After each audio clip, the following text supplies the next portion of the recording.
Good morning বন্ধুরা, কেমন আছে তোমরা সব? আশা করছি সবাই খুব ভালো আছে, আমিও ভালো আছি। আজ হচ্ছে 2রা জুন, আর আজ লোকনাথ বাবা তিরোধাম দিবস। সেই হিসেবে আজকে বিভিন্ন জায়গায় যেখানেই লোকনাথ বাবার মন্দির আছে সব জায়গাতেই পুজো হচ্ছে, অনেকের বাড়িতেও হচ্ছে। যেমন আমাদের যিনি বড় স্যার, তার বাড়িতেও লোকনাথ বাবার পুজো হয়। আমি হোয়াটসঅ্যাপ স্টেটাসে দেখলাম ফটো। তো সেই হিসেবে হ্যাঁ, আজকে পুজো হয়েছে, যেহেতু ম্যাম পুজো করেন, লোকনাথ বাবাকে খুব মানেন ম্যাম। তো সেই জন্য সব জায়গাতেই পূজা। আমাদের এখানে দানের শেখলেনেও আমার এখনও মনে আছে, ছোটোবেলাতে আমরা প্রত্যেক বছর যেতাম। সেটা হচ্ছে এখানে শুধু পুজো না, এখানে না পুরো মেলা বসে। পুরো দানের শেখলেনে একটা বিশাল বড় মেলা বসে এই উৎসব হিসেবে। যদি এটা উৎসব না, মানে এটা তিরোধাম দিবস, কিন্তু সেটাতেও মানে পুজো হয় এবং মেলা টেলা হয়। তো চলো, আমি আর বেশি বকবক করবো না, কারণ অলরেডি আমি স্নান টান হয়ে গেছে। আমি আজকে ব্লগটা দুরকমভাবে বানাচ্ছি। একটা বানাচ্ছি যে আমি তোমাদের সামনে দেখাই যে রবিবার মানেই আমি রূপচর্চা করতে বসি, এটা মাখি ওটা মাখি। তো আমি কি কি করি কখনো সেটা আমি দেখাই। তো আমি আজকে ভাবলাম যে তোমাদের সাথে সেটা শেয়ার করি। আর আজকে একটা নতুন জিনিসও করেছি চুলের জন্য, তো সেটা ভাবলাম তোমাদের সাথে শেয়ার করি। এইটা একটা ব্লগ যেটা আমার অলরেডি বানানো হয়ে গেছে, কারণ বুঝতে পারছো আমার স্নান হয়ে গেছে, মানে আমার সব ওইগুলো হয়ে গেছে, তো ওটা আবার তৈরি হয়ে গেছে। আরেকটা আমি যেটা বানাচ্ছি সেটা হচ্ছে এইবারে খাবো, তারপরে বিকেলে একটু বেরোতে পারি, হয়তো দানের শেখলেন গেলাম বা কোথাও আমি একটু যেতে পারি। তো সেইটা নিয়ে এইটা একটা ব্লগ বানাচ্ছি। তো চলো, আর বক না করে আজকে দিনটাকে শুরু করে। আশা করছি সবার ব্লগটা ভালো লাগবে, সবার দিনটা খুব ভালো যাবে। তো চলো আজকের ব্লগটাকে শুরু করি।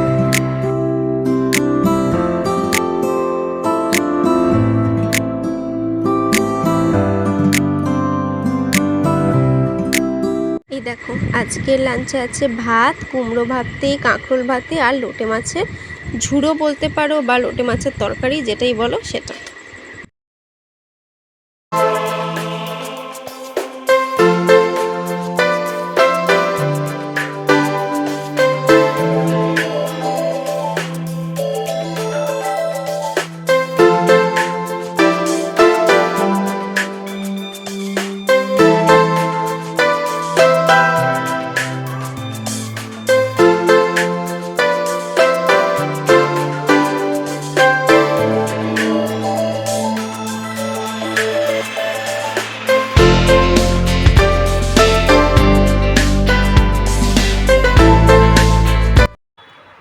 হ্যালো, গুড ইভিনিং বলবো না, কারণ এখনও গুড ইভিনিং হয়নি।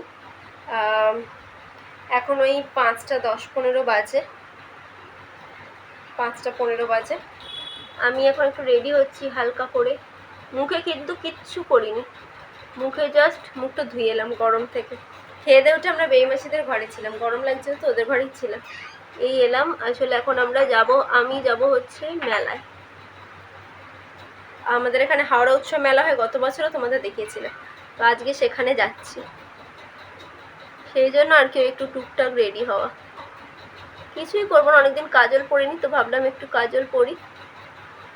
ওখানে কাজল, হালকা লিপস্টিক, ব্যাস। আর চুলটা বাঁধবো ব্যাস।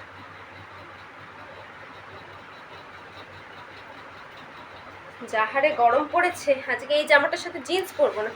দেখো আমার ওখানে বজরংবলীকে দেখা যাচ্ছে। আজকে এই জামাটার সাথে জিন্স পরবো না, আমি আজকে এই জামাটার সাথে না র্যাপারটা পরবো, ওটা ইচ্ছা আছে। বহুত গরম, বহুত। তাড়াতাড়ি যাবো, তাড়াতাড়ি চলে আসবো, কারণ কাল থেকে আবার অফিস, সব এসে সব গোছাতে হবে। অফিসের জিনিস গোছানোই আছে, মানে ওই আর টাকা পয়সা, জামা কাপড়। কালকে তো এই জামাটাই পরে যাবো আশা করছি, দেখি না পড়তে পারি, যদি খুব ঘেমে যাই এসে স্নান। অবশ্য জানো আমি কি করি, আমি তো যেটা বের করি ওটা পরের দিন পরি। এবার এই কয়েকদিন হয়েছে খুব ঘেমে যাচ্ছে, এসে রাত্রি ধুয়ে দিচ্ছি, সকালে দেখছি পুরো শুকিয়ে যাচ্ছে, আমি আবার ওটা পরেই চলে যাচ্ছি, এতটাই গরম। তো সেটাই আর কি, এটারও তাই হবে, দেখি কি করব।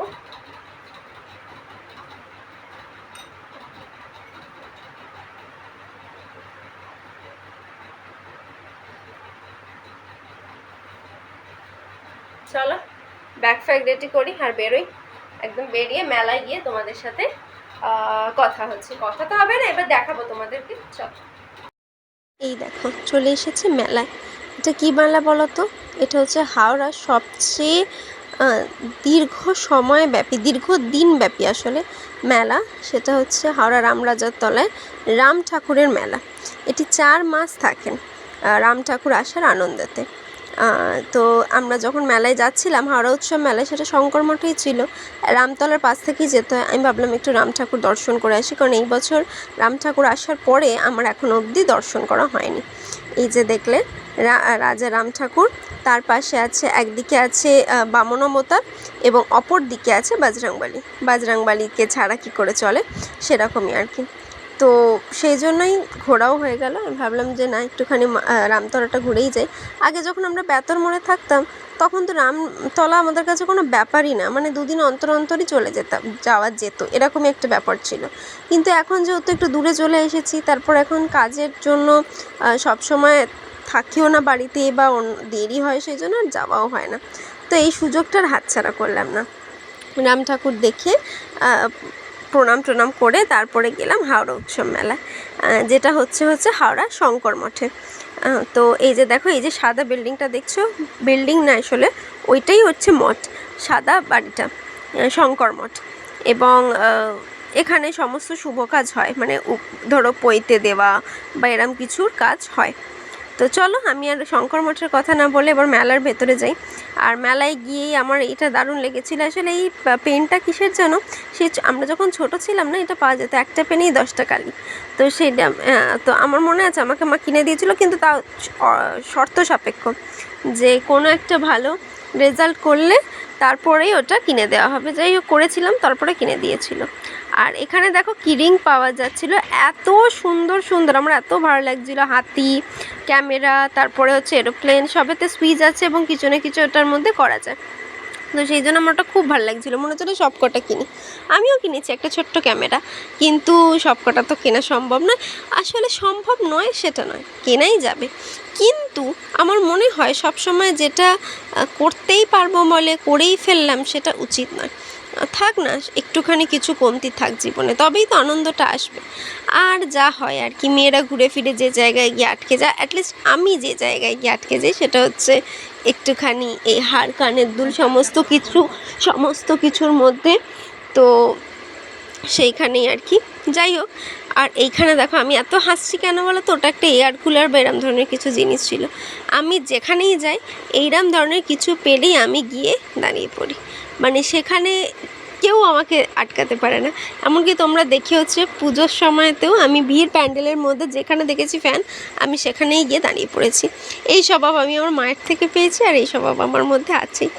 তো যাই হোক, মেলা ঘুরছিলাম, আর পুরো মেলাটা কভার করতে পারা সম্ভব হয়নি। অনেক স্টল ছিল, অনেক, বেশিরভাগই স্টল হয়েছে খেলনা বাটি, তারপরে হচ্ছে এই হার কানের দুল, এইগুলো। তারপরে যেটা ছিল আমি তোমাদের জাস্ট বলে দিচ্ছি, বাংলা যেটা আমার ভীষণ পছন্দের থাকে, সেটা হচ্ছে যে বাংলাদেশি শাড়ির 2-3টে দোকান ছিল, সেইটা আমার ভীষণ ভালো লাগে, কারণ হচ্ছে ওখানে শাড়িগুলো এতটাই সুন্দর থাকে, যখন দেখলেই মনে হয় নিয়ে নিই। কিন্তু মানে দামটাও সেরকম খুব ভালো থাকে। এরম বলবো না যে প্রচুর দাম, দেখো একটা তুমি পিওর জিনিস যখনই নেবে, তখন তো তার একটু ভালো দাম হবেই। আর ওনারা বাংলাদেশ থেকে এসে যখন বিক্রি করছে, তার থেকে একটু তো বেশি ওরা নেবেনই।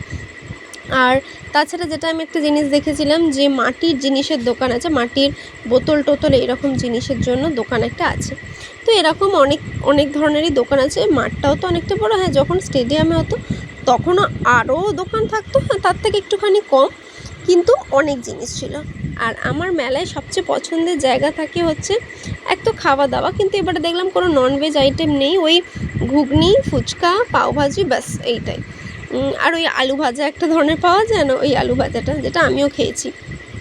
আর যেটা ওটা একটা পছন্দের। আর দ্বিতীয় হচ্ছে এই রাইডগুলো, আমি নিজে কোনো দিনও উঠি না, কিন্তু লোকে ওঠে, সেটা আমার মজা লাগে দেখতে, চিৎকার চেঁচামেচি করে, ভয় পায়, আমার খুব মজা লাগে।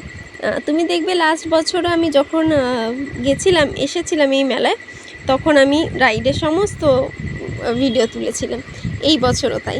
এমনকি আমাদের এখানে দানেশ গ্লেন মেলাতেও আমি এটা ভিডিও তুলেছিলাম, আমার ওটা বড্ড পছন্দের। আর এই যে সেই আলু ভাজা, মানে লোকে পাগল বলবে আমায়, নাও বলতে পারে, আমার বাবা অন্তত আমাকে তো বলবেই পাগল, তার কারণ হচ্ছে যে আমি টাকা দিয়ে আলু ভাজা খেয়েছি, কিন্তু আমার এই আলু ভাজাটা বড্ড ভালো লেগেছে। এটা যখন মন্দিরতলায় মেলা হয়েছিল আমি প্রথমবার খেয়েছিলাম, খেয়ে আমার এত ভালো লেগেছিল। মেলায় গিয়ে দেখলাম ওই পাওভাজি আর পাপড়ি চাট ছাড়া আর কিছুই নেই। তো আমি ভাবলাম তাহলে কিছু খাবো না। ওমা যখন ওই আলু ভাজাটা দেখেছি আমার বড্ড লোভ লেগেছিলো, আমি আলু ভাজাই খেয়েছি। আর আমি জানি না এর নাম কি, অন্য কিছু নাম হতে পারে, কিন্তু আমি আলু ভাজাই বলবো, আমি জানি না যেহেতু নাম।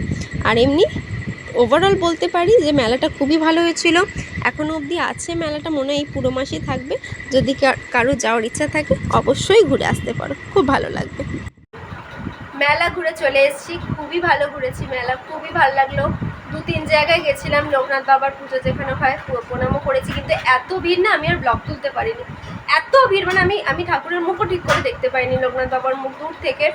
তো সেই জন্য কিন্তু যাই হোক, দিনটা আজকে মোটামুটি ভালোই গেল। এবার খাবো। আর আজকে আমাদের ডিনারে আছে হচ্ছে পরোটা, আর একটা কিসের তরকারি, কুমড়ো আলু পটল দিয়ে তরকারি, একদম হালকা তরকারি, আর মিষ্টি। এই নিয়ে ডিনার। তো চলো আর বক বক করছি না, ডিনারও দেখাচ্ছি না, ব্লগটাকে এখানেই শেষ করছি। কেমন লাগলো জানিও, ভালো লাগলে প্লিজ সাবস্ক্রাইব করতে ভুলো না। পাশে থেকেও দেখতে থেকো সেটার সাথে সারাদিন। আজকের মতো টাটা।